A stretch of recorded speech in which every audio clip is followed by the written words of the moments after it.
Salut et bienvenue sur le podcast d'Expat Families. Aujourd'hui, on retrouve Léa au micro, une maman franco-italienne mariée à un Espagnol vivant tout près de Boston, aux États-Unis.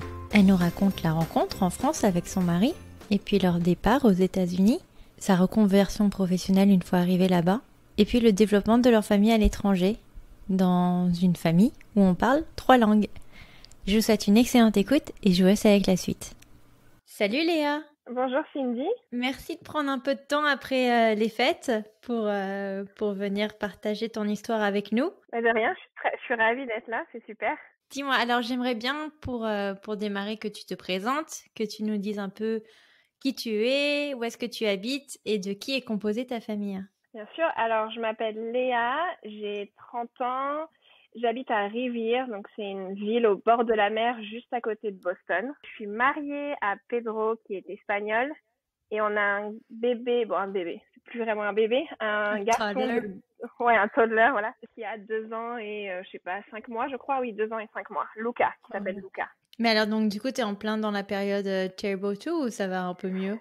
Ouais, mais en fait on l'a pas trop eu nous. Alors on a de la chance, on a des journées plus difficiles que d'autres. Mais globalement, ça va. Alors peut-être que c'est la façon dont on l'éduque, je sais pas. Ou alors peut-être qu'on a juste de la chance. Après, selon d'autres personnes, c'est à 3 ans. Donc je me dis, bon, peut-être qu'on l'aura à 3 ans, le Terrible 2. Je sais pas.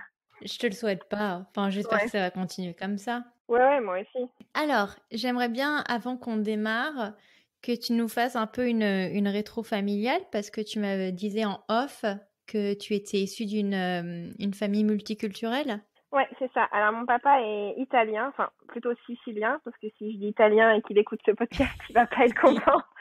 Donc, mon papa est sicilien et il est arrivé en France à 28 ans ou 29 ans pour épouser ma mère, qu'il a rencontrée en vacances, parce que ma mère faisait de l'autostop. Et mon père avait une Fiat 500, il s'est arrêté avec la Fiat 500, il a emmené ma mère, et voilà, et une histoire d'amour est née. Trop marrant. Ouais, c'est une histoire un peu de film. Sauf que ma mère était normande, enfin de Normandie, et mon père du coup sicilien. Ils se sont écrits pendant très longtemps, et puis un jour mon père a décidé de venir vivre en France pour épouser ma mère et avoir des enfants. Mais il s'est fait avoir. Attends, il a quitté le soleil de la Sicile pour aller dans la pluie normande avec les vaches. C'est ça, exactement. À la base, c'est ma mère qui devait aller en Sicile. Ouais, il y a le fromage, mais bon. Ma mère devait vivre en Sicile à la base, mais je crois qu'elle a pas trop aimé parce que la Sicile, c'est intense, quoi. C'est une région italienne assez intense, c'est très familial et je pense que pour une Française à l'époque, c'était en 1900 combien 76, 75, je crois, ouais, 75, 76. Donc il y avait une très grosse différence entre l'Italie du Sud et le nord de la France. Mais alors donc du coup, l'un d'entre eux parlait italien ou l'un d'entre eux parlait français quand même? Ma mère parlait un peu, on va dire qu'elle baragouinait un peu d'italien, et mon père est très littéraire, donc il adorait lire des poèmes en français. Donc il avait un très bon français, enfin très bon, il avait un bon français, et en plus il avait beaucoup voyagé pendant sa jeunesse, donc il avait déjà un bon français. Après moi je suis née quasiment 15 ans après qu'il soit arrivé en France, donc moi quand je suis née et que j'étais enfant, mon père parlait déjà très bien français. Enfin il a un très fort accent toujours d'ailleurs, mais que moi j'entends pas, mais selon mes amis il a un très fort accent. Mais oui, il parlait déjà français. Et d'ailleurs, c'est un peu la chose drôle, en fait, c'est que mon père m'a pas appris l'italien. Mon père a toujours parlé français à la maison. C'est vrai, il n'a pas voulu essayer. Le truc, c'est qu'à l'époque, quand il est arrivé en France, l'immigration italienne n'était pas forcément bien vue. Et en plus, par exemple, mon grand-père refusait de voir mon père. Enfin, il était un des seuls Italiens ou étrangers en Normandie. Enfin, c'était pas une époque où les gens s'expatriaient beaucoup, en fait. Donc, je pense qu'il a voulu s'intégrer et pas effacer qu'il était italien, mais s'intégrer. Et aussi, il y avait le discours des médecins de l'époque que s'ils me parlaient italien, j'allais être dyslexique ou avoir des retards de langage. Oh là là. Ouais. Donc, ça avait été déconseillé à mon père de m'apprendre l'italien pour éviter toute confusion de langage. Mais j'entendais très souvent mon père parler italien, il appelait ses copains, on allait en Italie régulièrement. Et j'ai grandi avec la musique italienne, donc Laura Pausini, Eros Ramazzotti, Umberto Tozzi, voilà. Mes parents adoraient l'Italie, donc j'ai toujours entendu de l'italien et je comprends plutôt très bien, surtout aujourd'hui que je parle espagnol. Mais par contre, je parle pas. Et c'est d'ailleurs un peu toujours drôle quand je rencontre des Italiens ici à Boston et que je leur dis oui, je suis franco-italienne, parce qu'officiellement je suis franco-italienne, et qu'ils me parlent en italien et que je leur dis mais par contre je parle pas italien. Je me sens toujours illégitime en fait de dire que je suis italienne alors que je parle même pas la langue en fait. C'est très c'est un peu un problème d'identité pour moi, je pense, depuis longtemps. C'est ce sentiment que je me sens pas que française, je me sens pas que italienne. Je suis un mélange des deux parce que j'ai la culture. Mon père, c'est lui qui cuisinait à la maison parce que son père avait un restaurant en Sicile. Donc, j'ai grandi en fait dans la culture culinaire italienne, les traditions. Je connais tout, mais je parle pas la langue. Donc, Bah, tu sais, c'est c'est curieux. l'épisode, je crois qu'on en parlait avec Karen, où elle définissait son identité que par sa langue, en fait, vu qu'elle vivait en France et qu'elle était Ouais, anglaise. Toi, je ouais. pense que ça doit être par la nourriture. Ouais, Ce c'est qui est ça. pas Moi, c'est le la pire, nourriture. hein. Ouais. Non, c'est pas le pire. Moi, c'est la nourriture, le caractère de mon père qui est assez volcanique. Mon père, c'est tous les clichés du sicilien, en fait. Donc, oui, j'ai vraiment grandi Le comme une sang enfant chaud. franco-italienne. C'est ça, ouais. Je me sens chaud. Oui, donc tu avais toujours de la famille en Sicile, donc j'imagine que tu Ouais. faisais des allers-retours entre la France et l'Italie, On n'est pas la allé beaucoup Sicile. en Sicile quand j'étais enfant parce que mon père est fils unique. Il a perdu ses parents assez tôt. Donc Hmm, on n'allait pas beaucoup. On allait beaucoup par contre dans le nord de l'Italie parce qu'on allait souvent en vacances sur la Côte d'Azur. Et donc on allait d'accord. toujours dans le nord de l'Italie en vacances aussi. Par contre, à partir de mes 15-14 ans, on a commencé à y aller tous les ans. Et donc j'ai dû avoir 15 ans, je crois. Ouais, 15 ans. La première fois que j'ai été en Sicile. Et ça a été D'accord. génial. Enfin, j'ai adoré, mais très différent Ouais. de la France.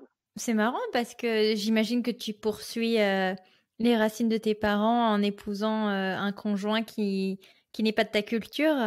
Ouais, c'est très marrant. En fait, j'ai l'impression d'avoir reproduit un peu le schéma de ma mère. Parce que, du coup, j'ai épousé mon mari T'as est fait de espagnol. l'autostop? Non, j'ai pas fait l'autostop, mais notre rencontre était assez curieuse aussi. Mais oui, c'est vrai que c'est le même schéma en fait que ma mère, sauf que c'est au lieu d'être italien, c'est l'espagnol. D'ailleurs, mon père m'a fait la réflexion quand j'ai ramené donc à l'époque mon petit ami, il m'a dit t'aurais pu ramener un italien quand même. Et je lui ai dit bah écoute, je choisis pas, écoute c'est un espagnol, c'est un espagnol, C'est le italien, bassin écoute. méditerranéen, ça C'est va. ça, voilà, C'est ça pareil compte sans quoi. être pareil, ça va. C'est ça exactement. Ouais. Et alors, comment t'as rencontré ton mari? Alors, je l'ai rencontré sur la Côte d'Azur parce que mes parents ont déménagé du coup de Normandie sur la Côte d'Azur quand j'avais 19-20 ans. Et donc, Ah j'étais ouais. là pendant un moment, justement pour se Mhm. rapprocher de l'Italie aussi en partie. Et en Mm. fait, mon mari venait de finir son Erasmus à Grenoble et il venait de s'installer sur la Côte d'Azur avec deux autres copains espagnols pour commencer leur premier job dans une boîte française en tant qu'ingénieur informatique. Ok. Et du coup, ils habitaient en coloc tous les trois. Et leur maison était surnommée l'auberge espagnole parce qu'en fait, il y avait une soirée tous les week-ends. Voilà, c'était la maison connue pour ça. Et en fait, une amie de collège que j'avais pas vue depuis le collège me dit, écoute, viens, parce qu'elle habitait aussi sur la Côte d'Azur du coup, et me dit, Mhm. écoute, viens, je vais à une soirée chez des Espagnols. C'est l'anniversaire de Pedro justement. Viens, je t'emmène. Je dis, mais je le connais pas. Elle me dit, mais non, mais c'est une excuse pour faire une fête. En fait, ils cherchaient toujours des excuses pour faire des fêtes. Donc là, l'anniversaire, Ouais. c'est une excuse de plus pour faire une fête. D'ailleurs, pour l'histoire un peu drôle, je crois 1 ou 2 ans après qu'on était officiellement ensemble, ses copains cherchaient une excuse pour faire une autre fête. Et un jour, je rentre dans l'immeuble et je vois un panneau écrit pour célébrer les fiançailles de Pedro et Léa, nous allons faire une fête ce week-end. Alors qu'on ne savait pas du tout fiancés, j'étais pas du tout au courant en fait. C'était juste une excuse pour faire une Une fête, quoi. soirée. Voilà, donc je l'ai rencontré comme ça. Lui il parlait pas très bien français. Il avait appris le français en Erasmus, donc bon, un français Erasmus, Oui, et puis il est en coloc avec d'autres Espagnols, donc c'est ça. Voilà. on connaît un peu Mais le... voilà, Ouais. exactement. Mais c'est celui qui parlait le mieux des trois parce que il avait quelques amis français. Il avait fait un effort de plus, je pense, pour rencontrer des Français. Donc il parlait pas mal, on se comprenait. Et Hmm. étonnamment, moi j'adorais qu'il me parle espagnol. Je pense que ça devait être le côté un peu, je sais pas, exotique. Et du coup, je lui disais souvent, écoute, parle-moi en espagnol, moi je te parle en français. Et moi, je parlais pas espagnol à l'époque, hein, du tout. J'avais étudié, je crois, 1 an l'espagnol, mais genre j'avais un niveau d'espagnol zéro, Oui, nul. dire hola et C'est gracias, ça, quoi. c'est ça, exactement. Et en fait, je me suis rendu compte que je comprenais très bien, mais vraiment très bien. Alors, mon mari aussi, il vient d'une région d'Espagne où il n'y a pas d'accent très fort, en Oui, fait. c'est Donc, ce que j'allais te dire. Alors, il vient de Castellano ou euh, Catalan? Ou un non, autre? il vient de la Rioja. C'est pas très connu. C'est une toute petite région, mais c'est très connu pour le vin rouge. C'est une très bonne D'accord. région pour le vin.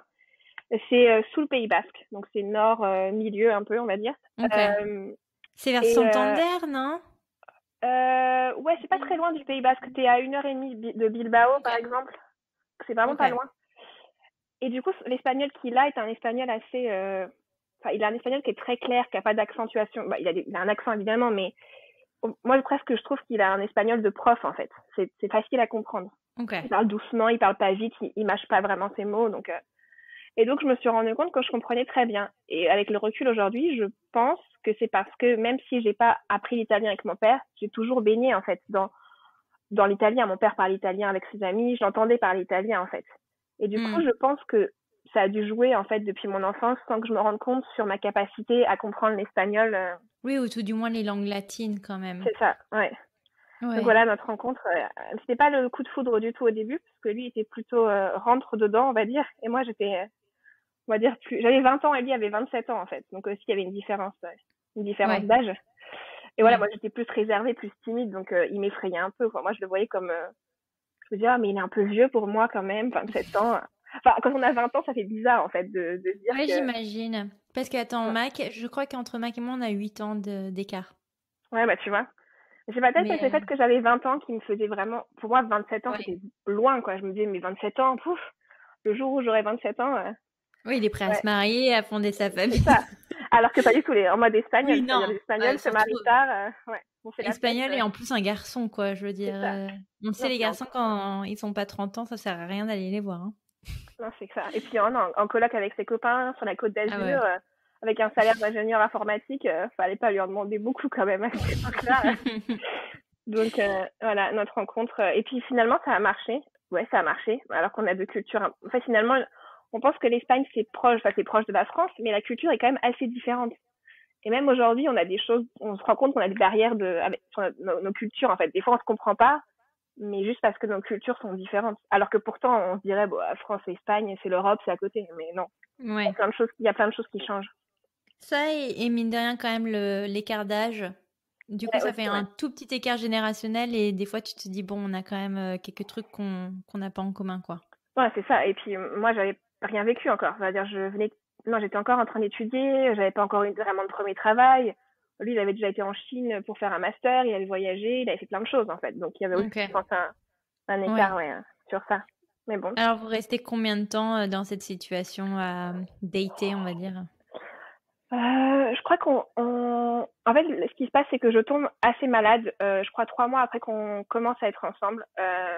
Je fais une encéphalite, alors c'est comme une méningite, mais plus grave, on va dire. Hmm. Je reste dans le coma 3 jours, ça fait 3 mois qu'on est ensemble, donc c'est quand même un Ouais, peu lourd. compliqué quand, Oh ouais, la c'est ça, c'est vache, lourd ouais. quand, et en plus j'étais chez lui quand quand je suis tombée dans le coma, donc voilà, c'était une situation compliquée. Et je Hmm. pense que ça nous a complètement liés. Et je crois que c'est à ce moment-là qu'on s'est avoué nos sentiments et que finalement notre histoire elle est passée de juste on s'aime bien, on se voit de temps en temps à on est ensemble. Donc, comme quoi des fois des événements un peu tristes Ouais. peuvent nous lier. Structurer une C'est relation ça. assez claire. C'est ça. Alors lui il est resté en coloc quasiment jusqu'à ce qu'on parte aux États-Unis. 1 an avant qu'on parte, il a acheté un appartement donc moi je vivais encore entre chez lui et chez mes parents. Mais on s'est Ouais. vraiment installés ensemble quand on est parti aux États-Unis en 2014, je crois. Ouais, 2014. Ok. Mais alors, donc, du coup, pourquoi les États-Unis? Parce qu'en fait, mon mari travaillait pour une boîte qui s'appelle Amadeus. C'est une boîte dans l'aérien qui gère tout ce qui est billets d'avion. En fait, dès que tu achètes un billet d'avion, ça passe par Amadeus, globalement. Et Ok. en fait, ils avaient un projet à Boston. Et du coup, on lui a proposé de partir à Boston pour être muté. Et Donc, moi, attends, il honnêtement, parle français, espagnol et anglais? ouais, c'est ça. En fait, la boîte où il travaille, Pas mal, Pedro, hein. ouais, c'est pas mal. En fait, la boîte où il travaillait à l'époque, Amadeus, c'était une boîte où il y avait beaucoup d'ingénieurs du monde entier. Donc, il parlait surtout anglais au travail. Parce que dans Ouais. son équipe, il y avait un espagnol, un roumain, un anglais. Donc, en fait, les gens parlaient. Et c'est une boîte européenne aussi. Donc, il y a des bureaux en Espagne, des bureaux en Allemagne. Donc, il parlait surtout anglais. Et puis, avec moi, il parlait que français. Donc, forcément, il a beaucoup amélioré son français, évidemment. Ouais. Euh, et on est Il a parti à dû Boston. régresser en espagnol, du coup, le pauvre, hein.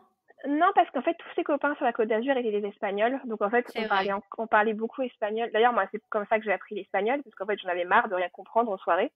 Je me sentais toujours un peu à l'ouest, de rien comprendre aux soirées. Et puis même, de pas parler avec sa famille, ça me frustrait. Donc, j'ai dit, bon, écoute, faut que t'apprennes l'espagnol, c'est pas possible, quoi. Et du coup, j'ai appris l'espagnol avec lui, en fait. Du coup, en France, qui est un peu bizarre quand je raconte aux gens que j'ai appris l'espagnol en France. Mais en fait, ouais, il me parlait espagnol, je lui répondais en français, puis un jour, j'ai commencé à répondre en espagnol. Et puis voilà.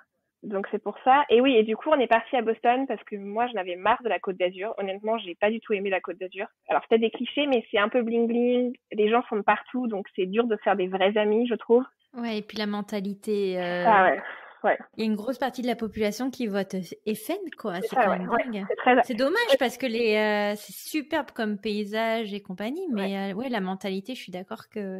C'est pas super, non. Et c'est pas facile Ouais. non plus parce qu'en fait, il y a beaucoup de villes. Donc, il y a Nice, il y a Antibes. Et en fait, t'as pas tout dans une seule ville. Donc, moi, j'avais le sentiment d'être toujours en voiture, en fait.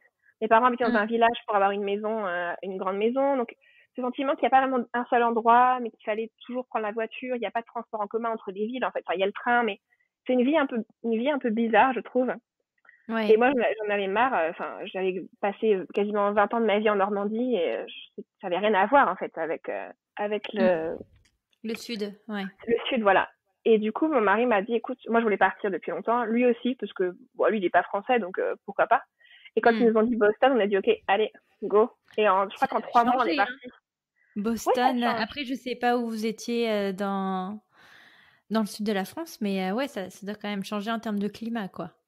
Ouais, ça change beaucoup en termes de climat. Après, les étés sont chauds à Boston, hein, il fait très chaud l'été. C'est vrai.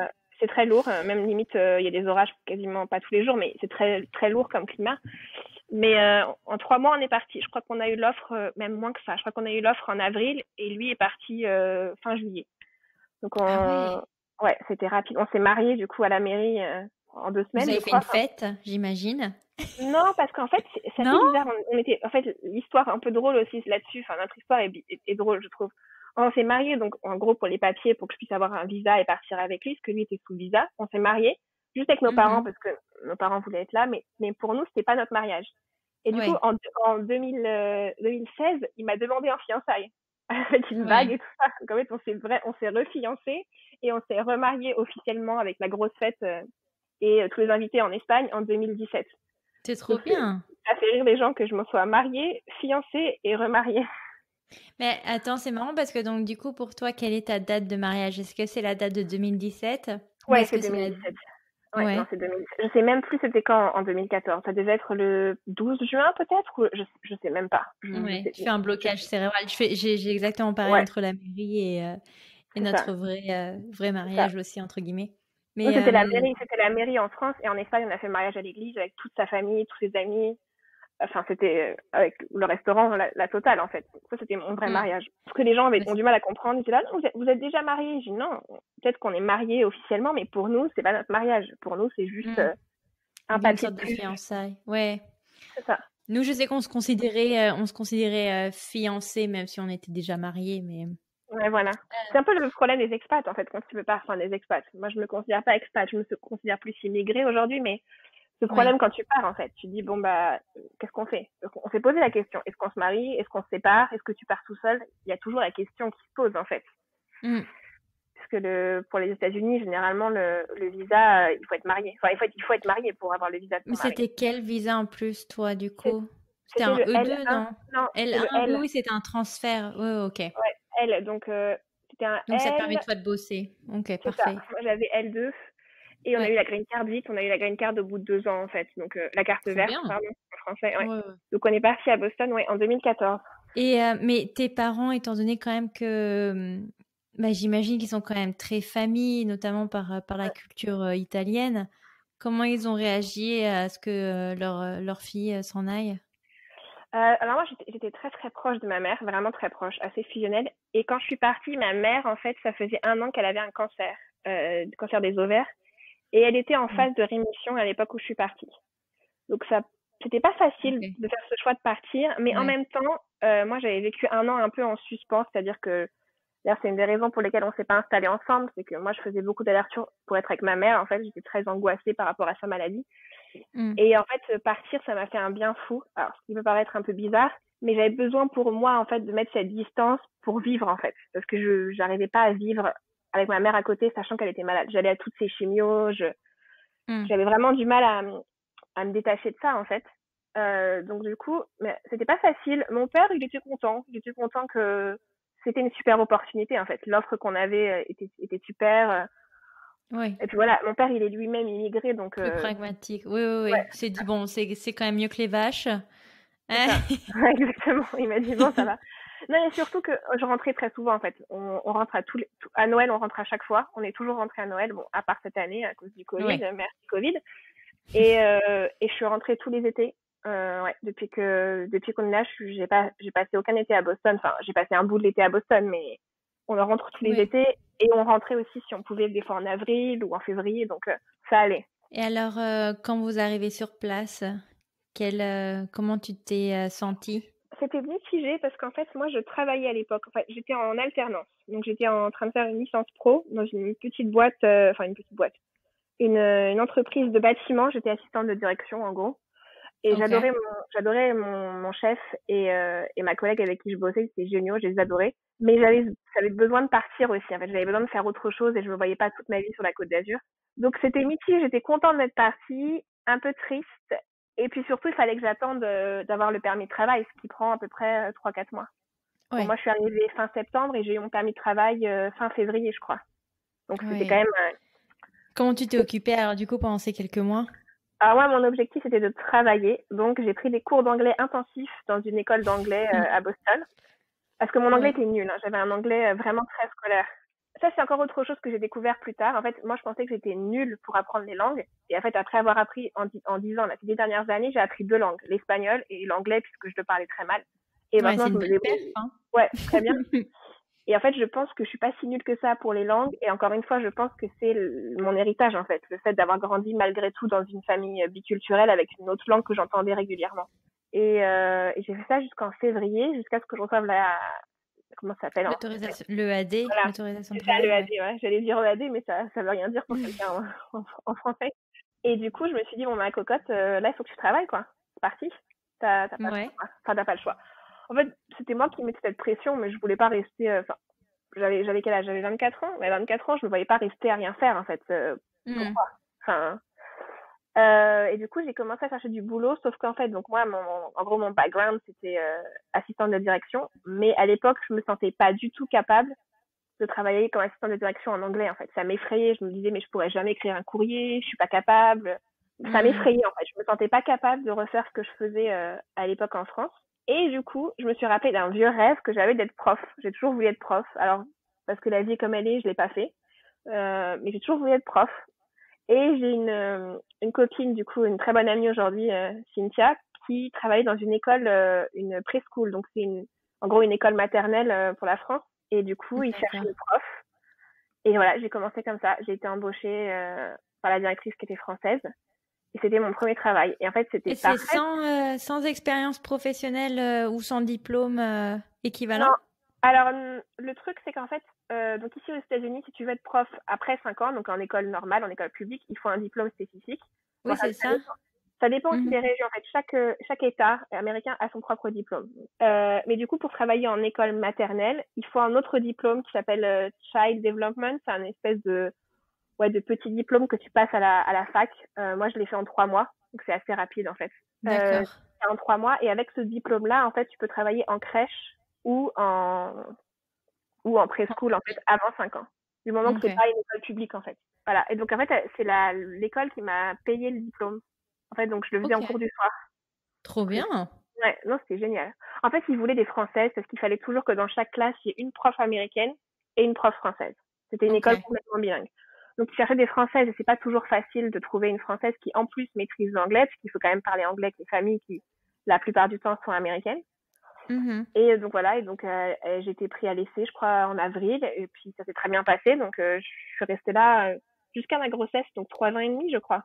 Ouais, 3 ans Ah et demi. ouais, trop bien.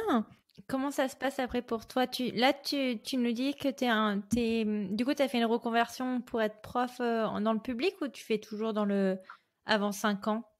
Non, maintenant je suis dans le public, je suis au collège maintenant. Donc je Oh, fais en waouh. gros sixième, cinquième, quatrième, parce que le collège américain s'arrête à la quatrième en fait. La troisième Ouais, c'est au lycée ici. Et en fait c'est parce que donc je suis tombée enceinte 2017 et en fait donc la triste réalité de Boston c'est que la crèche coûtait plus cher que mon salaire. ouais. Donc C'est tu te pas que dis de écoute, Boston, hein, t'inquiète pas, c'est à ouais peu près bon, partout. Voilà. Donc, je sais que dans d'autres villes, c'est un peu moins cher si on part un peu plus. Par exemple, là, nous, on habite aujourd'hui, c'est beaucoup moins cher que là où on habitait avant. Parce qu'avant, on habitait en gros à Cambridge, là où il y a Harvard et le MIT, donc c'est très cher. C'est entre Ouais, 2005 et 3005 la crèche qui me demandait. Et moi, je gagnais 2200. Donc, je me disais, il faudra que je sorte de l'argent de mon salaire. Enfin, là, non, du ouais. salaire de mon mari, en fait, pour pouvoir aller travailler tous les jours de 8h à 5h pendant que quelqu'un d'autre s'occupe de mon fils. Je voyais pas Ouais, l'intérêt, ça en a fait. pas. Ouais. Voilà. Bah, si, il y a un intérêt, c'est toi, ton CV, si tu veux le maintenir, en Oui, c'est fait. ça. C'est ça. Mais moi, à ce moment-là, je me dis, bon, j'ai fait un enfant, je fais un break, en fait, j'arrête. Et en plus, mon but, c'était quand même, parce que je me voyais pas travailler dans cette école toute ma vie, c'était une super expérience quand t'es jeune, c'est génial, mais c'est fatigant, le salaire est pas génial. Et donc, mon but, Hmm. c'était quand même de devenir prof en école publique. Donc, je me suis dit, bah, écoute, t'arrêtes un an pour t'occuper de ton fils, en même temps, tu fais tes études pour devenir prof, et quand ton fils a, en gros, un an, 15 mois, bah, tu recommences à travailler, en fait. Ok, bon, bah écoute, donc à quel moment vous décidez d'élargir la famille avec Pedro? Juste après notre vrai mariage, du coup, en Ouais. 2017. Donc après notre vrai mariage en 2017, on décide que c'est le bon moment. Et je tombe enceinte très vite. J'ai beaucoup de chance. Je tombe enceinte un mois après qu'on ait commencé à essayer. Et la grossesse se passe bien. Un peu stressante parce que j'ai travaillé du coup avec les petits. Et ma collègue directe était aussi enceinte, mais elle avait une grossesse difficile. Donc je me suis retrouvée toute seule à 6 mois de grossesse, je crois. C'était pas, pas le meilleur de. J'ai pas beaucoup grossi pendant ma grossesse, qui est bon. Au Tu final, c'est pas mal, m'étonnes. hein. Ouais. Ouais, mais bon, c'est quand même. Tu vois, autant il y a des métiers. Ouais, il y a des métiers quand même, tu te dis, genre les infirmières, ce genre de profession où tu te dis, ça doit être quand même chaud patate. Surtout qu'ici, Ouais. on travaille quand même jusqu'à la fin de la fin de la C'est ça. fin. C'est ça. C'est Moi, j'ai challenging, travaillé, quoi. moi, j'ai travaillé jusqu'à 3 semaines avant d'accoucher, je crois. Donc, j'ai fini ma grossesse et j'ai accouché d'ailleurs, j'ai accouché le 14 juillet. Une petite histoire, Ah, pour un petit, parfait. ouais. En fait, c'était soit le vendredi 13, qui était pas du tout génial, soit le 14 juillet. Et donc, j'étais là, genre, non, tu ne sortiras pas le vendredi 13. Il est hors de question que mon fils naisse un vendredi 13. Donc, j'ai dit non, non, non, 14 juillet. Mais bon, après, on choisit pas au final, mais, Non, mais bah, c'est super. euh, Et alors, attends, donc j'imagine que si tu as accouché en juillet, donc t'as pu prendre. Vous avez un congé parental dans le Massachusetts? Je me rappelle plus. moi, je crois que j'avais 3 mois non payés. Donc, dans mon entreprise. Donc j'avais Ok. le test que le Massachusetts me donnait à côté, mais pas grand-chose. Mais j'avais 3 mois non payés. Et en fait, moi, j'ai décidé d'arrêter. Donc de toute façon, j'ai dit, je démissionne et je prends. Et en fait, je suis restée 15 mois avec mon fils. Donc bon. D'accord. Et Waouh. mon mari, lui, il a eu un mois parce que lui, donc du coup, il a changé de boîte quand on a la green card. Il est passé sur une boîte américaine qui avait à cette époque-là les vacances illimitées. Mais du coup, lui, il a pris un mois. Donc c'était super. Il est resté un mois à la maison avec moi. Et après, ses parents sont venus un mois aussi. Et mon père est venu 3 semaines. Et après, ma nièce est venue 2 semaines aussi, je crois. Donc bon, j'ai pas été toute seule les 4 premiers mois. J'avais du monde, ce qui était bien au final. Ok. Ouais, donc toi, t'étais contente parce que j'ai l'impression que tout le monde me dit j'ai eu du monde à la maison, mais c'était quand même beaucoup plus de travail et j'aurais peut-être préféré être toute seule. Ouais. En fait, on avait fait exprès de laisser un mois. En fait, on a fait un mois que nous deux. Parce que je voulais Ok. personne le premier mois. Je me dis, je vais avoir les seins à l'air. Parce que moi, j'ai allaité. En fait, je vais avoir les seins à l'air, les seins qui font trop C'est mal, ça. le postpartum. J'avais pas envie, en fait. Et du coup, ses parents sont arrivés après. Bon, finalement, j'étais pas beaucoup mieux. Parce que mon fils avait un frein en plus. C'était pas facile, honnêtement. Il était Hmm. allergique au lait. I Bon, feel you. Vous ouais, l'avez ouais. coupé, non? Non? Oui, on a coupé le frein, ouais. On a coupé le frein. Ouais. Parce que c'est pas possible. Et en fait, mon fils est allergique au lait, à la protéine de lait de vache. Donc, de toute façon, moi, je voulais allaiter. Parce que le Ouais. lait, ici, pour allergique, quand tu regardes les ingrédients, t'as Ouais, pas envie de donner ça. fait une sacrée potion chimique. C'est du sirop de maïs, en gros. Donc, moi, je me dis, non, je me suis mis la pression en me disant, il faut que j'allaite parce qu'il est allergique au lait de vache. Et c'est là, pour le coup, il n'y a pas de lait meilleur que le mien, pour le coup. Parce que je pense que le lait en poudre Ouais. normal, ça va. Le lait pour allergique aux États-Unis, c'est horrible, quoi.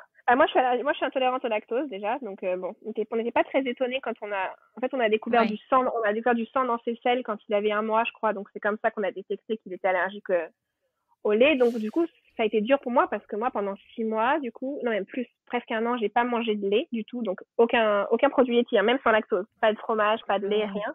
Et Ouais. comme il avait des allergies croisées, on a mis du temps à ce qu'il ait plus de sang dans les selles, j'ai arrêté la viande rouge, les œufs, le soja. Ah ouais. La vache. Donc, j'étais bien contente, en fait, de pas travailler, d'avoir pris un an pour lui parce que il aurait été Ouais. malade comme ça, ça aurait été horrible, en fait, pour moi, je pense. Ouais, et puis Parce toi, que avoir l'énergie quand même calorique et mentale, hein, c'est ça, ouais. de gérer les deux en même temps, Ouais. purée.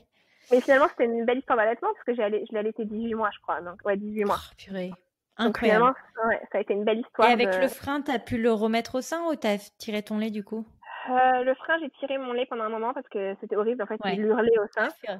I Et know. après, ouais, voilà, c'était horrible. Moi, j'étais en larmes, il était en larmes, horrible. Et en fait, Ah oui, ce que oui, j'ai. ben c'est pour ça que moi j'ai complètement arrêté de le mettre au sein. Je fais bon, bah je vais aller au tire-lait parce Ouais, que là, avec sa tronche à essayer de prendre le. c'est ça, ouais. Non Et mais il on hurle, en rigole c'est horrible. aujourd'hui, mais Ouais. c'était pas rigolo quoi. Ah non, non, moi j'ai des vidéos où il hurle parce que je l'ai envoyé à ma conseillère en lactation, une Française qui habite aux États-Unis, d'ailleurs, qui est spécialiste en frein. Si tu veux, je te donnerai son nom si tu veux la mettre dans les recommandations. Elle est géniale. Carrément. C'est elle qui m'a du coup détecté le frein par Skype de mon fils quand même, quand deux conseillères en allaitement et les sages-femmes m'ont dit qu'il avait rien ici quand même. Ah Quand ouais, même, même donc, le, ouais. attends, même le pédiatre, parce que moi c'est le Ouais, ouais, pédiatre ouais. qui l'a détecté Non, non. direct, hein. Ils m'ont dit non, il n'a pas de frein, je vous êtes sûre, parce que dès la maternité, je sentais qu'il y avait il attrapait pas mon sein bien en fait, il prenait que le téton, je voyais bien qu'il y avait un truc qui allait pas. Enfin, Ouais. et du coup, il avait frein de lèvres et frein de langue. Donc on lui a coupé, mais en fait après le truc c'est qu'il y a des exercices à faire pour que le frein ne se Oui. réattache pas. Et du coup j'ai été voir une chiropracteur pareil de Boston, si tu veux je te donnerai son nom, génial aussi, qui est spécialiste en ça. Et en fait grâce à elle, à des exercices avec lui en fait, grâce à elle mon allaitement il a été sauvé. C'est-à-dire qu'après à partir de ces 3 mois je crois on était parti. Eh ben t'as eu bien du courage, hein. Je me suis pas donné Ouais, 3 mois. ouais, mais parce qu'en fait comme il est En trois allergique semaines, au lait, c'est pas possible quoi. On va pas ouais. s'en sortir. Donc Non, mais je comprends. Moi, je pense que c'est le fait qu'il était allergique au lait, en fait. Je me sentais un peu comme bloquée, qu'il fallait absolument que ce soit mon lait et ouais, rien c'est d'autre, en vrai, fait. c'est Et je pense vrai. que j'aurais pas réussi à le faire péter, j'aurais tiré mon lait pendant un an, je pense. Mm. Parce que je voulais pas lui donner ce lait en poudre, là, d'ouf. Après, il y a quelques marques quand même, ça va, hein. On Ouais, a mais en quand tout même fait cas, des ouais. recherches. Je sais qu'il y a beaucoup de. On en parle, hein. Enfin, j'en parlais au bureau avec des anciennes collègues il y en avait une en particulier qui faisait des livraisons de lait. Je sais plus quelle est Mm. la marque. Je crois que c'est une marque germanique, Ah allemande. oui, c'est pas Hip. Oui, donc je sais qu'il y a un black market où en Oui, fait il y c'est a un pas black reconnu market, par oui. le FDA et Oui, donc en fait c'est pas que tu peux finir en prison mais ils peuvent rentrer en possession de ton lait en poudre. Enfin il y a ouais. vraiment un black market sur les laits en Oui, poudre. oui, oui. C'est C'est assez ça. assez Ouais. bizarre. Moi, j'avais une amie qui allaitait pas et qui a découvert, une fois qu'elle avait décidé de pas allaiter, que son fils était allergique. Et du coup, elle faisait venir le lait en poudre de France par son père qui était pharmacien. Mais du coup, c'est Ouais, pareil. Enfin, j'ai même des amis leur enfant n'était pas allergique, qui avaient un lait normal et qui faisaient quand même venir le lait de France parce que les compositions sont meilleures en France. Même pour le lait ouais. normal, les compositions sont meilleures.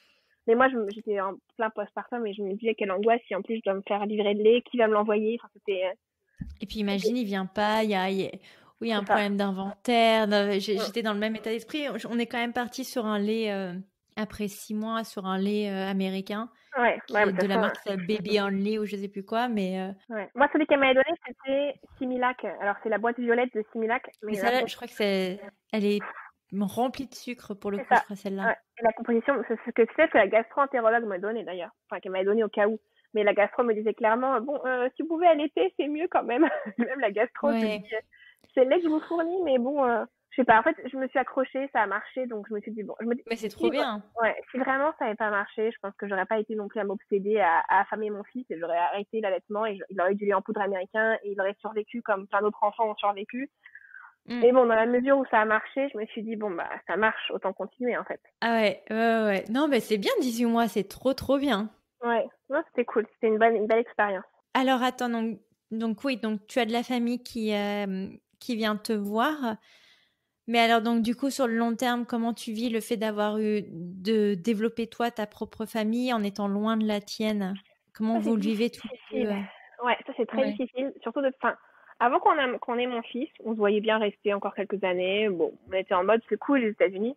Et puis, dès qu'on a eu mon fils, ça a changé nos plans parce qu'en fait, on a ce sentiment un peu, ouais, presque viscéral qu'on a envie que notre fils connaisse sa famille, en fait. On n'a pas envie que, Mm. parce qu'en fait, le truc, c'est que nous, aucun de nous est américain, en fait. Donc, ici, on n'a vraiment pas de famille. Je pense que toi, c'est différent. T'as la famille de ton mari. Donc, tu vas Ouais. sentir qu'au moins ton fils, il est connecté à une partie de sa famille. Mais nous, en fait, ici, il est connecté à personne. Il est connecté à nous, en fait. Parce que nos C'est deux pas mal. familles, c'est ça, nos deux familles sont loin. Et en plus, mon frère vit au Luxembourg.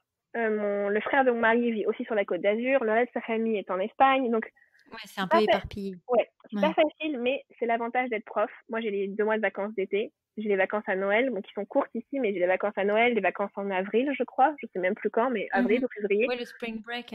Ouais. C'est ça. Donc du coup, on peut quand même rentrer souvent et mon mari, en tant qu'ingénieur, il peut travailler à distance, comme il veut, en fait. De toute façon, sa boîte a pas de bureau aujourd'hui, c'est une boîte complètement, à distance. Donc Mhm. on a quand même la chance de pouvoir rentrer. On rentre tous les étés. Normalement, on rentre toujours à Noël. Mais on a ce sentiment en nous un peu qui grandit de se dire: «Ah, notre fils, il est loin de sa famille» et au final, qu'est-ce qui compte le plus? Notre vie ici ou que notre fils soit près enfin, notre fils et nos futurs enfants soient proches de leur famille et qu'ils connaissent leur culture, en fait. Parce que finalement, les États-Unis, ou même s'il est américain, c'est pas la culture que nous, on lui transmet au quotidien, en fait. Donc, Ouais. Comment vous vous en sortez alors? Parce que là, on est sur un plan familial à 3 langues, c'est ça? Donc, il y a l'espagnol, le français et l'anglais. Alors pour moi c'était très très important que mon fils parle français parce que je voulais qu'il puisse communiquer avec sa famille justement vu que je suis très famille et pour mon mari c'était la même chose, il voulait que son fils parle espagnol pour communiquer avec sa famille.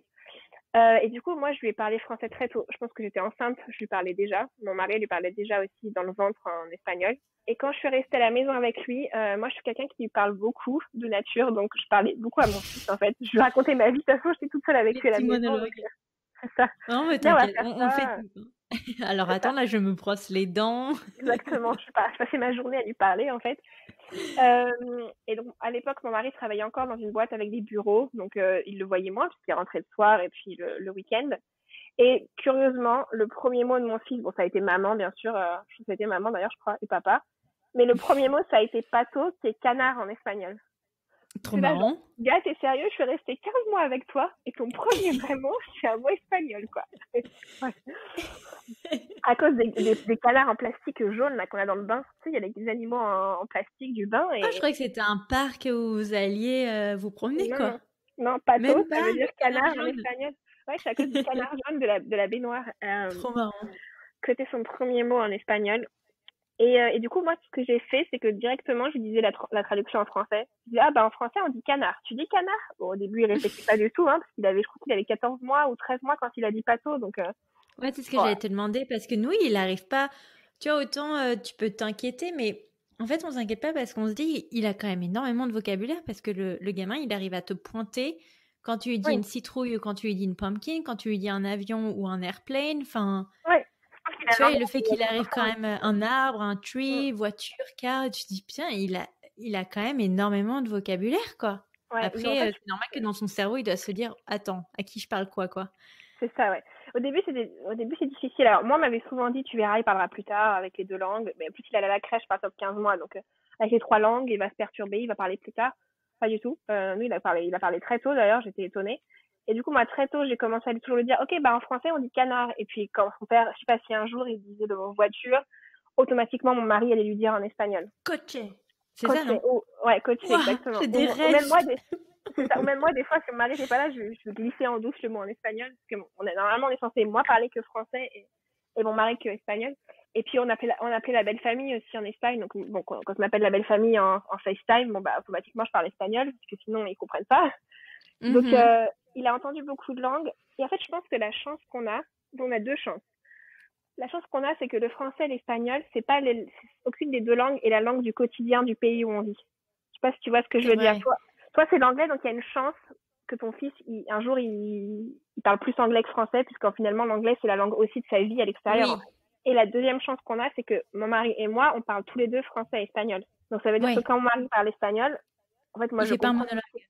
C'est ça. Et en fait, même aujourd'hui, d'ailleurs, ça fait toujours. Une fois, je me rappelle, on était dans un magasin à la caisse, je crois que c'était Whole Food. Et donc, mon mari me parle en espagnol et je lui réponds en français. Et je me rappelle la tête de la caissière qui s'arrête, qui regarde mon mari, qui me regarde, qui regarde mon mari comme ça et qui me regarde. Je dis, mais vous parlez quelle langue là? Qui comprenait pas pourquoi en fait on se parlait dans 2 langues différentes. Mais en fait, nous, on s'en rend même pas compte. Et moi, quand il me parle espagnol, c'est comme s'il me parlait en français en fait. Je pourrais même pas te dire s'il me parle en français ou en espagnol. Mon Ouais. cerveau, il ne fait Ça même plus devient le. tellement un automatisme. C'est bien, hein? C'est un beau Ouais. problème à avoir. Mais je pense que si on veut vraiment avoir un enfant bilingue, c'est important que les 2 parents parlent les 2 langues justement pour que ça soit pas un problème à la maison si toi tu parles en français et qu'il comprend rien à table de ce que tu dis en fait. Du coup, au moment tu seras obligé de parler Ouais. en anglais pour que le repas soit dynamique pour tout le monde en fait. Oh, moi, j'ai perdu. Non, tu vois, je me suis dit tant pis pour le papa. Je veux dire, si. Dès qu'à apprendre le français et puis voilà. On pourra trash talk him plus tard avec les deux. Il s'en rendra même pas compte. Ouais, c'est drôle. Remarque, c'est pas mal ça aussi pour dire des petits secrets comme ça. Ton père, Exactement. rien. Non, je me dis tant pis pour lui. Moi, j'ai fait l'effort d'apprendre l'anglais. Il a raté le coche, c'est pas grave. Mais non, ça va être rigolo. Bon bah nous on a cette chance-là en fait que les deux on parle. Non, mais vous avez bien fait. Je me moque de mon mari, mais vous avez très bien fait. Bon après, je sais que j'ai beaucoup d'amis qui sont en couple avec des Américains et ça leur arrive souvent que le conjoint baragouine un peu de français mais n'apprenne jamais complètement le français. Et ils me demandaient souvent mais comment t'as fait toi pour apprendre? Je dis bah je sais pas, j'ai juste parlé. Enfin j'avais envie d'apprendre en fait, j'ai juste parlé et puis tu fais des erreurs au début, tu te trompes et puis un jour tu te trompes plus en fait. Il faut juste se lancer. Oui, non, je pense qu'il faut de la volonté et si la volonté tu l'as pas, nécessairement tu feras jamais d'effort. Clairement. Ça, et puis moi je l'ai appris à une époque où j'étais jeune, j'étais étudiante, c'était l'éclate aussi. Je pense que c'est différent de l'apprendre si t'as déjà des enfants par exemple ou si ta relation démarre très rapidement que si nous ça fait 10 ans qu'on est ensemble et on a eu notre premier enfant après 8 ans de relation en fait. Donc j'ai eu du temps avant d'apprendre j'ai du temps pour apprendre l'espagnol, pardon. Mais alors donc du coup Lucas, tu penses que là on en est à combien en termes de pourcentage? C'est difficile à dire. Peut-être 60-40. Non, et encore non. En fait, non, t'es sur 3 langues. Alors l'anglais, non, pardon. L'anglais, en fait, donc il a commencé la crèche à 15 mois, donc en octobre 2019. La crèche a fermé en mars pour le Covid, donc je pense qu'il parlait pas anglais du tout. Enfin, il disait quelques mots en anglais. Oui, il a dû perdre l'anglais très clairement. Et là, il retourne à la crèche depuis septembre, et le petit malin, c'est qu'il a découvert que sa prof comprenait un peu l'espagnol. Donc le petit malin lui parle en espagnol. Bon, elle dit qu'il commence à dire des mots en anglais. Hein. Hier, il m'a sorti tomorrow, par exemple. Et je disais, bah oui, ça veut dire demain, Lucas. Non, tomorrow. Je dis, oui, ça veut dire demain en anglais. Donc, il entend des mots. Je pense que l'anglais, il est clairement à 10%. Il est complètement en train d'apprendre. Ou alors, en fait, le truc aussi, c'est que mon fils ne déteste quand moi, je parle espagnol, mon mari parle français. C'est-à-dire que si moi, parce que, je sais pas, on lit une histoire et qu'elle est en espagnol et que je lui parle en espagnol, il me dit, non, maman, toi, en français. Et c'est pareil à son père. Donc il veut pas du tout qu'on parle l'autre langue. Et il me fait pareil avec l'anglais. Si je parle anglais avec lui parce qu'il y a une histoire ou une couleur, il me dit non, anglais maman à la crèche. Toi en français. C'est trop marrant. Il a très bien compris. Et ça c'est un truc que je conseille aux gens, c'est que en fait dans l'école où je travaillais du coup la preschool, j'avais une petite fille qui était complètement bilingue espagnol-anglais. Ses parents étaient espagnols. En fait elle avait aucune conscience qu'elle parlait espagnol. Puisqu'un jour, je lui dis, tu parles espagnol. Elle me dit, non, je parle comme papa et maman. En fait, elle avait aucune conscience que la langue qu'elle parlait, c'était une autre langue, en fait. Et que la langue de la crèche, c'était 2 langues différentes.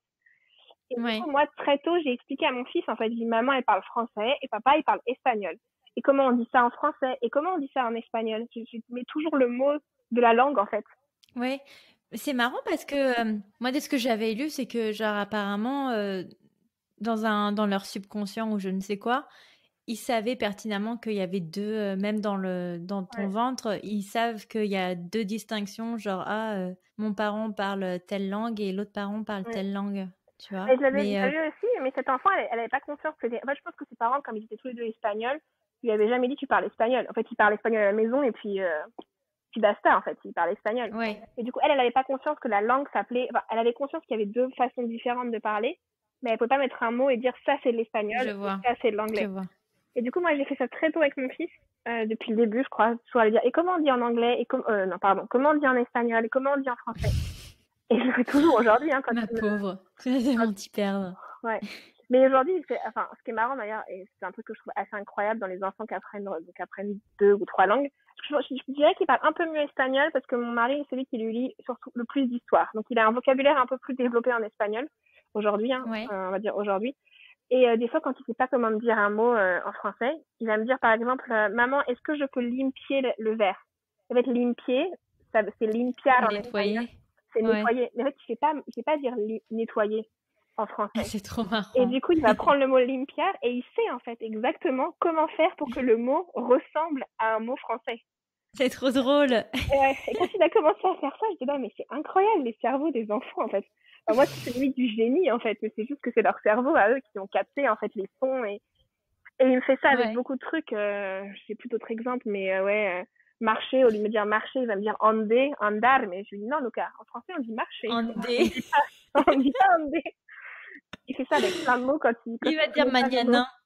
Ouais, c'est ça, mais quand il connaît pas les mots, il dit bah écoute, je vais le transformer en quelque chose qui ressemble au français, ça va passer comme C'est de la trop crème. marrant. Ouais, Après, c'est peut-être propre à chaque individu, hein. Je sais que je pense, ouais.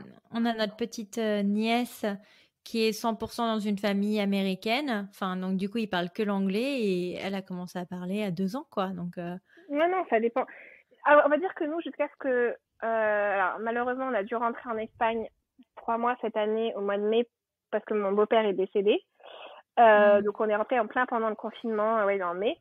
Et du coup, il parlait déjà bien, mais quand je regarde les vidéos du mois de février-mars, c'était surtout des mots en fait. Il disait baille, danse, manger ça, je veux de l'eau, des mots très simples. Et quand on a été en Espagne et qu'on a passé du temps du coup avec la famille de mon mari, il a complètement explosé en langage en fait, mais explosé. Donc, les voyages en France, c'est important, je pense aussi. Et d'ailleurs, mes amis ouais. qui ont des enfants ici me le disent souvent quand elles vont en France, les gamins ils explosent quoi, ils progressent énormément. Après, je pense que c'est juste que nous, c'était très important qu'ils parlent chacune, enfin, nos langues à chacun, en fait. Donc, on a beaucoup travaillé là-dessus. Mais je pense que chaque parent et chaque famille a une priorité différente. Et je pense qu'il y a des familles où peut-être finalement le bilinguisme, c'est important, mais Ouais. peut-être pas aussi important que nous. Mais nous, c'est surtout le lien avec la famille. On est très famille. Donc, je pouvais pas imaginer mon fils qui ne communique pas avec sa propre famille, en fait. Et Non, aussi, et aussi parce j'imagine que bien. ça, c'est mon histoire à moi aussi. C'est-à-dire que moi, je me sens toujours très illégitime de dire que je suis italienne, que je parle pas italien. Et même aujourd'hui, à 30 ans, j'ai un problème d'identité énorme. Je me dis, je suis quoi, en fait? Et je me suis toujours Ouais. dit, je veux pas ça pour mon fils. Déjà qu'il a 3 passeports, 3 nationalités. Si au moins il peut parler 2 langues sur 3 parfaitement, et l'anglais, il apprendra forcément où qu'on soit dans le monde à l'école. Bon, au moins, il Oui. pourra se sentir qu'il fait partie un peu partie de ses cultures. Et on essaye aussi à la maison on fait des crêpes, on fait des plats espagnols, on fait petit chanceux, il a le Père Noël et les rois mages. En Espagne, c'est les rois mages qui amènent les cadeaux. Depuis. Bah, dis donc. Ouais, mais on essaie de faire toutes les traditions et toutes les fêtes pour qu'il se sente pas, Ouais. bon, après, C'est trop bien. on verra ce qu'il Oui, et sentira lui. puis encore une fois, je pense que, je sais, oui, la langue, ça définit ta nationalité, mais est-ce que ça définit ton identité? Je sais pas, Non. tu vois. En tout cas, moi, ça m'a beaucoup manqué. Mon objectif, c'est d'apprendre l'italien un jour. Moi, ça a été un truc un peu conflictuel Ouais. pour moi. Surtout qu'aujourd'hui, je parle espagnol et je parle pas italien. C'est presque ridicule. Enfin, c'est pas ridicule, mais c'est, c'est Mais curieux, je quoi. pense qu'à partir de, je crois qu'on en parlait dans l'épisode de Valérie où, tu vois, un de ses enfants se considérait américain, l'autre peut-être plus Ouais. français. Tu sais pas où tu vas piquer, en fait. Non, puis ça dépend où tu vis aussi. Si on reste aux États-Unis, peut-être que mon fils à l'adolescence, il se sentirait américain. Après tout, c'est tout ce qu'il aura connu. Enfin, pas Ouais. non plus lui retirer. Par contre, si on rentre vivre en Europe, certainement en Espagne, je pense qu'il se sentira un peu plus espagnol que français et Ouais. américain. Mais d'un côté, ça me Ouais. dérangerait moi. C'est aussi ce sentiment bizarre que moi, j'ai peur un jour vu que ni moi, ni mon mari et moi, nous sommes américains pour l'instant, mais on va le devenir dans les 2 ou 3 ans à venir, je pense. Mais on Mhm. restera toujours d'abord français et espagnol, et on avait toujours ce sentiment d'avoir un peu peur d'un jour de se réveiller et de voir notre ado de 16 ans qui en fait est un ado américain en fait, avec une culture plutôt américaine qui nous ressemble finalement pas beaucoup puisque nous c'est pas notre culture première. C'est un peu bizarre comme sentiment, donc on s'était dit je sais pas, qu'on préférait peut-être qu'il soit plus espagnol ou plus français, donc que rentrer en Mm. Europe ça pourrait être une possibilité. Et je pense que c'est parce que ni lui ni moi on est américains en fait. Ouais, ça me fait une belle transition parce que donc du coup, quels sont vos projets là? Donc du coup, sur moyen long terme, est-ce que vous comptez rester aux États-Unis? Est-ce que vous comptez rentrer en Europe? On va rentrer en Europe, je pense. Alors, les 2 raisons principales Alors, moi, j'ai perdu ma maman, du coup, de son cancer en 2016. On a perdu mon beau-père Désolée. d'un cancer cette année aussi. Et on va dire que ça, c'est des choses qui te Ouais. font réfléchir, en fait. Plus le Covid, voilà, plus avoir un enfant. Tu te demandes qu'est-ce qui est vraiment important, en fait. Est-ce que c'est vraiment important de vivre ton rêve d'expat? Oui, c'est important et c'est génial et c'est une super expérience. Mais est-ce que c'est pas aussi important d'être proche de ta famille qui, au final, n'est pas éternelle? C'est-à-dire que bon, les gens qui me restent aujourd'hui ne sont pas éternels, quoi. Après, je pense que c'est le gros débat des expats. J'ai l'impression que tu as les expats qui suivent leur conjoint, mais où il y a un attachement toujours très intense avec sa Mm. famille, et tu as l'expat où il y a une rupture familiale Ouais, et qui l'a poussé en fait à partir. Moi, je me vois plus dans le deuxième cas, par exemple. Et ouais, tu vois, je me dis, Oui, j'ai dû enterrer énormément de membres de ma famille, mais je me suis dit, ces membres de ma famille, je pense pas en tout cas que ma grand-mère ou mon grand-père, ils auraient aimé que genre je reste en France juste pour rester à côté d'eux, tu vois. Je pense qu'ils Ouais, je se seraient comprends. dit, non, non, mais vis ta vie et Ouais. parce que la nôtre, on l'a déjà vécue entre guillemets, tu vois. Mais je pense que, tu Mais vois, moi, mon mari, on serait américain avec de la famille ici, il y aurait plus de chances qu'on reste ici. Et là, le fait que les ouais, deux ont notre famille qui est en ouais. Europe, en fait, je pense que c'est difficile. Surtout que mon mari a une très grande famille avec plein d'oncles et tantes, plein de cousins qui ont aussi maintenant des enfants dont on est assez proche. Donc du coup, on aimerait bien rentrer, mais on attend d'être américain pour pouvoir rentrer parce que déjà notre fils est américain et on a envie d'être américain parce que ça fait quand même Ouais. ça va faire 6-7 ans qu'on est là, on adore ce pays et rien ne dit qu'on va pas revenir ici un jour. C'est-à-dire mon fils, il est Oui, américain, puis ce serait bête là de perdre la carte c'est ça, verte proche du c'est but, ça. quoi. C'est ça, et nous, Parce on que la adore les carte verte, États-Unis. quand tu pars du pays pendant plus de 6 mois, elle est Ouais. finie. Donc Il faut revenir ouais, tous ce les serait 6 mois. dommage. C'est dommage. Et puis surtout, on adore les États-Unis. Enfin, moi, les États-Unis, ils m'ont donné, c'est horrible ce que je veux dire, peut-être, mais plus que ce que la France m'aurait pu me donner. C'est-à-dire, j'aurais jamais pu être prof en France. J'aurais jamais pu changer de Ouais. carrière comme j'ai changé de carrière ici. On a acheté la maison, on a acheté une super maison. On a un niveau de vie qui est meilleur à ce qu'on aurait pu avoir si on était resté en France. Donc, les États-Unis nous ont donné énormément. Et je pense que c'est une façon aussi pour nous de remercier en disant, bah, on devient américain, partie de ce pays, si on rentre, on paiera les taxes qu'il faut payer. Enfin bref, tu vois, ce côté un Ouais, je peu. vois bien. Donc on attend d'être américain. Mon mari travaillant dans l'informatique, il y a de grandes chances qu'il puisse rentrer avec sa boîte américaine. Enfin, on ne sait pas encore, on n'a pas demandé exactement les détails, mais c'est une boîte Mhm. qui n'a pas de bureau fixe, donc ou même chercher une autre boîte américaine qui s'en fiche de où il travaille. En fait, ce serait l'objectif de rentrer avec du coup Ouais. une boîte américaine. Et ouais, on aimerait bien rentrer en Espagne. On adore l'Espagne. Moi, du coup, je serais encore un peu expat, en fait, enfin immigrée, donc moi, ça Mhm. m'éclate. Bon, même si je Mais connais ça te bien l'Espagne. rapproche largement de Luxembourg C'est ça. ou Ouais, de la de pardon, Côte Montpellier et de d'Azur. Côte d'Azur, ouais. Ça me rapproche Ouais. beaucoup. Peut-être qu'un jour, on reviendra aux États-Unis, en fait. C'est Ouais. Ou difficile de ailleurs, hein. savoir. Who Ouais, knows? ou ailleurs. Ou ailleurs, moi, je me verrais bien. Et puis, l'Europe me manque aussi un peu, je pense. Les voyages en Europe, plein de pays que finalement, j'ai envie de découvrir en Europe. Oui, c'est clair. En fait, en quittant l'Europe, tu te dis, mais mince, en fait, j'aurais trop dû faire ces pays-là, C'est quoi. ça, ouais. C'est ça, après, les États-Unis, c'est tellement beau. Moi, je veux aller à Hawaï, par exemple. J'ai pas fait Hawaï. Il faut que je fasse Hawaï Ah avant de ouais, faut partir. aller faire Hawaï. J'ai pas Ouais. fait l'Alaska, je rêve de faire l'Alaska. Enfin, il y a plein d'endroits que. En fait, on adore les États-Unis, on adore Boston, même si c'est cher, même si. Mais il y a des trucs Hmm. qui te freinent. Quand t'as une famille, c'est cher, les études sont chères pour les enfants, la santé coûte cher, Ouais.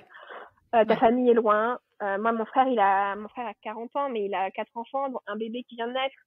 C'est-à-dire, bon, tu avais plein de moments. Puis je pense que le Covid aussi te fait réfléchir. T'as dit, Hmm. tu peux pas rentrer comme tu veux. Mais encore une fois, je pense que l'un de nous deux serait américain avec de la famille ici, ce serait différent parce que du coup on serait partagé en fait. Hmm. Ce serait très différent. Ouais, faut voir chaque projet de famille, hein. Et Ouais. après, c'est pas parce que tu pars dans un pays que tu t'es enchaîné à ce pays, quoi. Non, non, c'est ça, exactement. On n'est pas enchaîné. Et puis après, mon mari, finalement, ce qui est drôle, c'est qu'il a jamais travaillé en Espagne. Parce il résidait que en Espagne. Il a commencé à travailler en C'est France. marrant, ça. C'est Ouais. vrai, ça. Vraiment, il travaille pour 2 boîtes. Il a travaillé pour 2 boîtes américaines. Donc, il a jamais travaillé en Espagne. Bon, finalement, si on rentre, il travaillerait peut-être pour une boîte américaine. Mais quand même, enfin, mon mari, ça va faire peut-être 10 ou 15 ans qu'il vit pas en Espagne. Enfin, ça fait très longtemps Ouais. qu'il. Donc, pour lui aussi, c'est un peu, finalement, être immigré de nouveau, en fait. Immigré dans son propre pays, comme il dit. Ça Ça doit serait, faire bizarre de rentrer. Est-ce que, ouais, il faudrait voir avec lui si. Est-ce que c'est un sentiment de retour au bercail, tu vois? C'est étonnant. Moi, en tout cas, je me vois pas revenir en France. Je me dirais, mais ouais.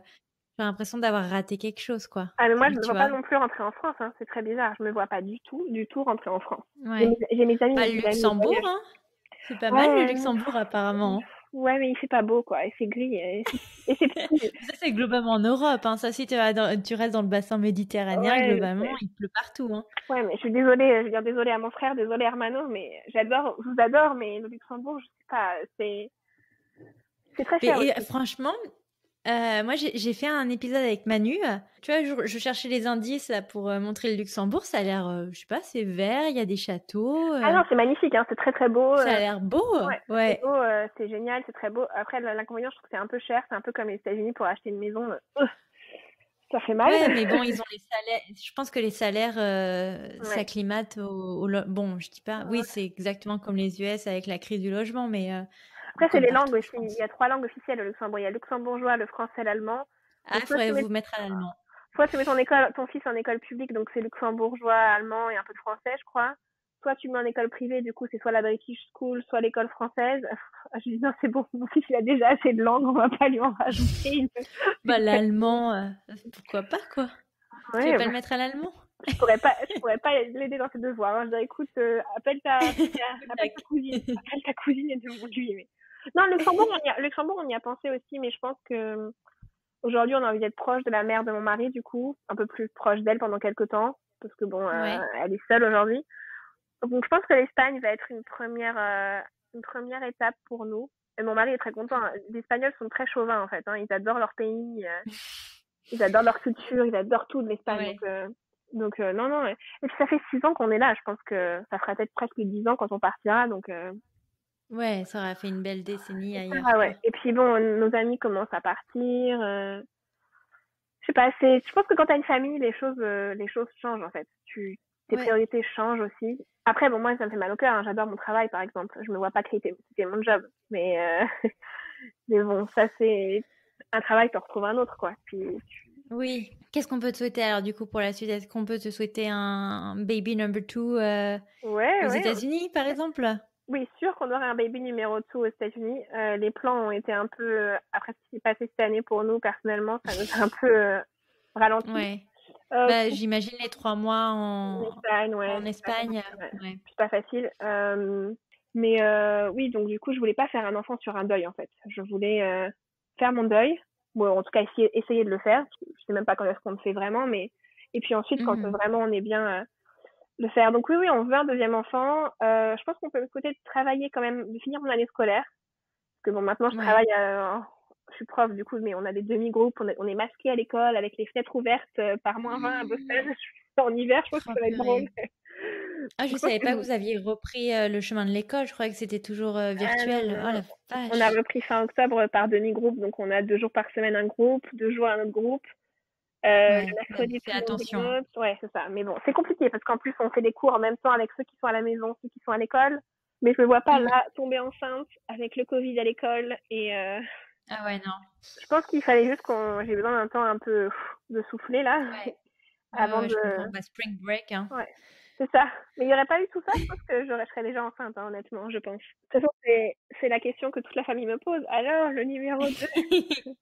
On dit, bah, c'était un peu compliqué pour nous cette année, donc il faut qu'on se pousse un Ouais. peu. Mais ouais, Non, mais vous avez bien raison. Allons-y, go with the flow, hein. Donc, c'est ça, exactement. non, bah écoute, moi je te remercie énormément, Léa, pour ton témoignage. Ouais, merci à toi, Euh, c'est super. Super intéressant, surtout pour une famille avec 3 langues à la maison. C'est quand même incroyable. Je sais pas comment, incroyable. Donc, non, bah vraiment, merci beaucoup pour ton temps et pour ton témoignage. De rien, merci beaucoup à toi. Voilà pour cet épisode. J'espère qu'il vous aura plu. N'hésitez pas à venir nous rejoindre sur les réseaux sociaux, notamment sur Instagram, pour poursuivre la conversation. Moi, en attendant, je vous dis à la semaine prochaine pour un prochain épisode. Ciao!